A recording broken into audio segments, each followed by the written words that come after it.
अब इस बात में तो कोई भी शक नहीं कि जॉन सीना के आने से डब्ल्यूडब्ल्यूई को हर तरीके से फायदा हुआ, लेकिन अगर मैं रॉ की व्यूअरशिप की बात करूं तो कुछ बड़ी सरप्राइजिंग चीज हुई।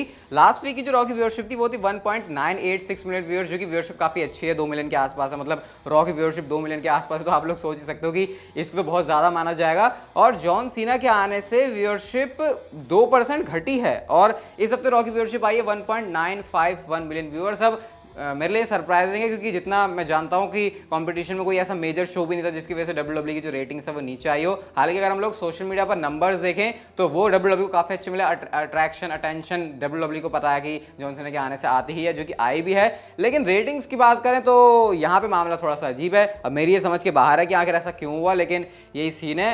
या ये एक रीजन हो सकता है कि ऑलरेडी जो व्यूअरशिप है पिछले हफ्ते अच्छी ही आई थी, तो इस हफ्ते भी वो मेंटेन रही है, ये हम लोग कह सकते हैं। बट फिर भी ये तो मुझे ऐसा लग रहा है, मैं अपने दिल को तसल्ली देने के लिए कह रहा हूँ, क्योंकि जॉन सीना के आने से यार 2 मिलियन से ऊपर तो मामला जाना ही चाहिए था। और वैसे भी जॉन सीना के इस चीज़ को डब्ल्यूडब्ल्यूई ने बहुत टाइम पहले से हाइपर एडवर्टाइज किया हुआ था। अब पता नहीं इसके पीछे क्या रीजन है। वैसे आपको क्या लग रहा है, क्या समझ में आ रहा है, मुझे बताना कमेंट सेक्शन में। लेकिन व्यूअरशिप से जुड़ी एक और बात है, और रॉ की व्यूअरशिप आई है 10.72 मिलियन व्यूअर्स। शौक हो गया जान के? हाँ, ये है आज से लगभग 23 साल पहले की व्यूअरशिप, जो कि 1999 में रॉकी आई थी। और यहाँ पर जो है स्टोन कोल्ड और अंडरटेकर का मैच है, जहाँ पर स्टोन कोल्ड ने अंडरटेकर को हराया था डब्ल्यूडब्ल्यूएफ चैंपियनशिप के लिए। तो ये जो है डब्ल्यूडब्ल्यूई की हिस्ट्री का हाईएस्ट रेटेड, हाईएस्ट व्यूअरशिप वाला शो था, जो कि आज से ठीक 23 साल पहले हुआ था। तो ये कुछ मुझे इंटरेस्टिंग बात लगी तो मैंने आपके साथ शेयर कर दी। वैसे सोचो 10.72 मिलियन व्यूअर्स, अरे 2015-16 के आसपास मुझे याद है 3-4 मिलियन व्यूअरशिप था, तीन तो आई जाती थी आराम से, 3.5 आ जाती थी। बट अभी ये डब्ल्यूडब्ल्यूई की हालत खराब है, जब से पैंडेमिक वाला टाइम हुआ और वो तब से रिकवरी नहीं हो रही है, ऐसी हालत हो गई है डब्ल्यूडब्ल्यूई की। लेकिन 10.72 मिलियन व्यूअरशिप, विंस मैकमैन की तो ऐसे मुंह से पानी टपकता होगा वो सारा टाइम याद करके और सोच के। साशा बैंक्स और नाओमी के बारे में आपको क्विक अपडेट दे देता हूँ। और अब अपडेट ये आ रही है कि साशा बैंक्स और नाओमी में से कोई भी रिलीज नहीं हुआ। इंटरनली डब्ल्यूडब्ल्यूई ने अपने एक्टिव रोस्टर्स में उनको शामिल कर दिया है, तो हो भी सकता है कि साशा बैंक्स एंड नाओमी आपको बहुत जल्दी देखने को मिल जाए। अभी इतनी कंफ्यूजिंग है कि मैं इसके बारे में ज़्यादा बात नहीं करूँगा, क्योंकि किसी सोर्स से कुछ पता चलता है, किसी से कुछ पता चलता, तो यहाँ पर सारा कंफ्लिक्टिंग मामला है। अब जब आपको टेलीविजन के ऊपर साशा बैंक्स और नाओमी देखने को मिल जाए तब, या तो फिर अगर सच में कुछ और मेजर आएगा इसके बारे में, तो मैं आपको कुछ बताऊंगा साशा बैंक्स और नाओमी के बारे में। वरना तो ये जो सारी चीज़ें वो उल्टी पुल्टी ऐसे ही चल रही हैं। जॉन सीना का वैसे रिएक्शन भी आता अपने ट्विटर अकाउंट के ऊपर, जो उन्होंने रॉ के ऊपर अपनी अपीयरेंस करी, और यहाँ पर लिखते हैं कि कैसे ओवरवेल्म्ड है, काफ़ी ज़्यादा जो मैसेज उनको आए हैं थ्रू दिस मंथ, और रॉ पर आके उनको काफ़ी अच्छा लगा, उनको अपॉर्चुनिटी मिली ये बताने की कि हम लोग उनके लिए कितना ज़्यादा मीन करते हैं। और लास्ट में वो ये लिखते हैं, I will continue to always give my best for my home, for my family, for us. तो इस तरीके से जॉन सीना ने रिएक्ट किया है अपनी अपीयरेंस के ऊपर। वैसे ये सारी बातें उन्होंने रॉ के ऊपर भी बोली थी, और फैन यहाँ पर लाइक्स वगैरह भी देखो तो भाई 37,000 लाइक्स हैं, वैसे इतने आ जाते हैं जॉन सीना की ट्वीट के ऊपर। तो ये कुछ रिएक्शन था जॉन सीना का अपने मंडे नाइट रॉ के एपिसोड के प्रोमो के ऊपर। अब मंडे नाइट रॉ के एपिसोड में तो एक मैच और होना था, जो कि था केविन ओवेंस वर्सेस इज़ीकल, या फिर एलायस, या फिर एलरॉड। अब मेरे हिसाब से ये मैच शायद इसलिए डब्ल्यूडब्ल्यूई बचा कर रख रही है कि जॉन सीना का क्या पता स्पॉट डब्ल्यूडब्ल्यूई बनाना चाह रही हो सकता है मैं पूरी तरीके से गलत भी हूं, मैं आपको बता चुका हूं, ये मेरी सिर्फ प्रेडिक्शन है। लेकिन केविन ओवेंस ने रीजन रिवील किया कि आखिर क्यों वो नहीं थे मंडे नाइट रॉ के एपिसोड में, और रीजन बड़ा इंटरेस्टिंग है। उन्होंने कहा मुझे टेक्सास जाना ही नहीं था, तो इसलिए मैं आया नहीं, क्योंकि जो मंडे नाइट रॉ थी वो टेक्सास के अंदर थी। और उन्होंने ये लिखा, लीव मी अलोन, यानी कि आपको वो वाली स्टोरी लाइन अभी तो गई है रेसलमेनिया की, जहां पर स्टोन कोल्ड के साथ टेक्सास वाला सारा चुल उन्होंने किया हुआ था। तो उसी बात को स्टोरी लाइन को यहाँ पर उन्होंने ड्रैग करके बोला कि इसलिए मैं नहीं आया।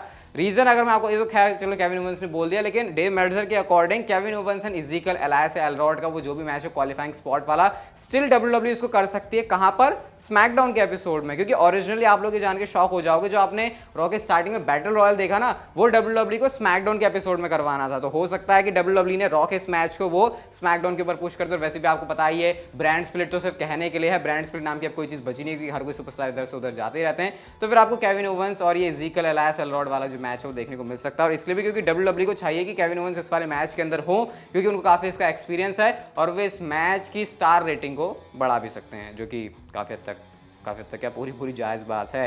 सेथ रॉलिंस ने रिएक्ट किया है, वो कोडी रोड्स ने जो रॉक एपिसोड में वो अपना दिया नहीं था एक वीडियो मैसेज, जहाँ पे वो बता रहे हैं, तो सेथ रॉलिंस के बारे में उन्होंने ये नहीं कहा था कि मैं किसी के लिए रूट तो नहीं कर रहा हूँ, लेकिन मैं कॉन्ग्रेचुलेट करूंगा सेथ को सबसे पहले अगर वो जो है विन लेके आता है मनी इन द बैंक के लैडर मैच के अंदर। तो इसके ऊपर सेथ रॉलिंस ने रिप्लाई किया उसी ट्वीट के ऊपर, और वो कहते हैं ये जो बुलशिट है ना, इस पे मेरा कोई यकीन नहीं है, और वो इस बात को सीधे से नकार रहा है कि भैया ये सब कहने किसकी बात है, एक्चुअल में ऐसा कुछ भी मीन नहीं करता है। तो अभी भी आपको बताइए, अभी कोडी रोड्स वापस आएंगे तो एक ही बंदे के साथ उनको स्टोरी लाइन करनी है, और वो सेथ रॉलिंस है, क्योंकि अभी उनके साथ उनका अनफिनिश्ड बिजनेस है। तो अनफिनिश्ड बिजनेस को फिनिश करने के लिए तो आना ही पड़ता है ना, तो ये जो चीज़ है आपको देखने को मिल सकती है। वैसे जब आएंगे वापस से वो तो मज़ा आएगा काफ़ी देखने में, दोबारा से Seth Rollins and Cody Rhodes की स्टोर लाइन को रिविजिट करने में। वैसे रिविजिट क्या ही करें, 8-9 महीने का ही ब्रेक होने वाला है। जॉन सीना का जब WWE ने पूरा वो 20th एनिवर्सरी का सीन दिखाया था, तो उसमें हम लोगों ने देखा कि AEW के सुपरस्टार्स भी थे, जैसे कि डैनियल ब्रायन हमने देखे, बिग शो हमने देखा, क्रिस जेरिको को हम लोगों ने देखा। अब अगर आपके दिमाग में ये सवाल आ रहा है कि ये चीज़ कैसे हुई, कैसे AEW के जो सुपरस्टार्स है वो WWE के अंदर आए, तो फिर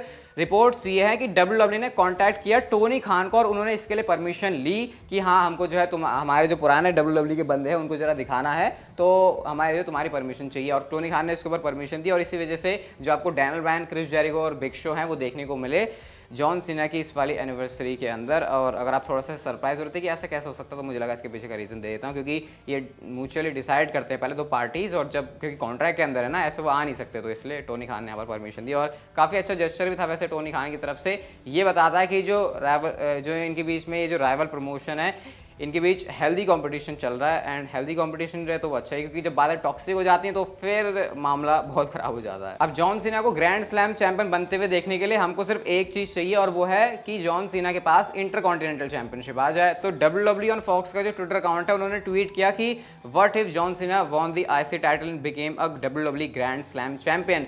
तो ये तो अपने आप में ही एक थोड़ी सी अंदर से खुश करने वाली बात है कि John Cena grand slam champion बन जाएंगे। लेकिन इंटरकॉन्टिनेंटल चैंपियनशिप जिस बंदे के पास है, अगर वो खुद से इसके ऊपर कुछ रिस्पॉन्ड करे, तो इस वाले ट्वीट को कोट करते हुए उन्होंने ट्वीट किया और लिखा रेडी। मतलब गुंथर यहाँ पर रेडी है कि जॉन सीना अगर बंदा आना चाहता है तो मेरे साथ आ सकता है और हम इंटरकॉन्टिनेंटल चैंपियनशिप के लिए फाइट कर सकते हैं। वैसे कर ही दो यार, एक तो तुमको 17 टाइम वर्ल्ड चैंपियन बनाना है जॉन सीना को, वो भी बना दो, और ग्रैंड स्लैम चैंपियन भी बना दो, क्योंकि इस चीज़ का फैंस बहुत टाइम से वेट कर रहे हैं। मतलब मिस 2 बार की ग्रैंड स्लैम चैंपियन है। अब मैं उनसे कोई उनका क्रेडिट नहीं ले रहा कि वो 2 बार बन गए, मतलब मिस बन गए, तो फिर जॉन सीना तो बन सकते हैं ना, ये कहना चाह रहा हूँ मैं। तो ये कुछ है। अब देखो भैया, जब आते हैं जॉन सीना तो अभी इनका जो रन है वो कितना लंबा होता है।